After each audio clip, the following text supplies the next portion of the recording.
All right, shifting our focus to the other story that we're tracking this afternoon. Now, amid controversy over the deletion of some content on Mahatma Gandhi and RSS, the Ncert has termed the content omission without notifying as an oversight.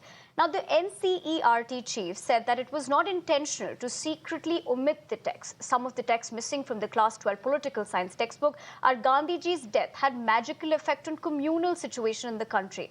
Gandhi's pursuit of Hindu-Muslim unity provoked Hindu extremists, and organizations like the RSS were banned for some time.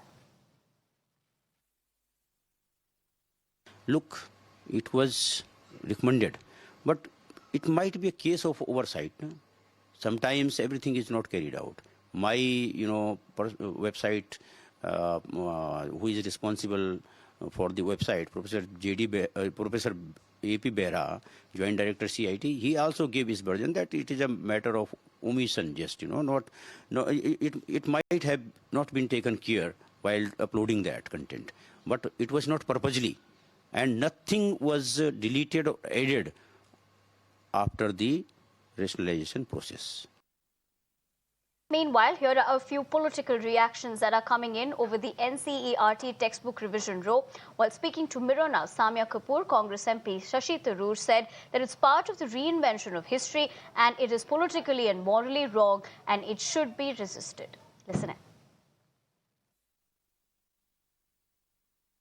I'm joined by Mr. Shashi Tharoor here with me. We looked at your tweet earlier in the day where certain parts of history has been omitted by the NCERT's new rule. Although they maintain it could be a case of oversight, but they have no plans to restore it. How do you see this move, sir? I must say, I think it's part of this reinvention of history that this government has been doing, particularly in those states where they are in power in the state government and subsequently attempting as well nationally. The excuse appears to be that because of the COVID, students had an extra burden and that burden should be reduced. But the truth is, choosing what to reduce of the burden is also highly selective. And they have chosen to go after their favorite targets, whether it is the Mughal monarchs whom they obviously are trying to demonize on the grounds of religion and alleged religious persecution and so on, and the voices of people like Mahatma Gandhi, what they stood for, the actions of democratic governments after independence that are not to the liking of the present ruling party. Those are the things that are attempted to be, unfortunately, excised from the books.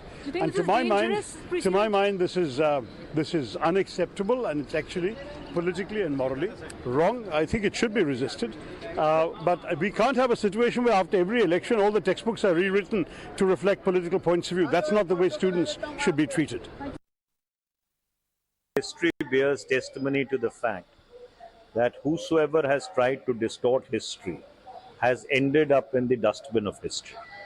This has been the trajectory of despots, dictators, authoritarian rulers, that whenever you've tried to rewrite the present, rewrite the past, you've been written out of the present. Their single objective is to distort the history so that our successor would not be able to know what is what.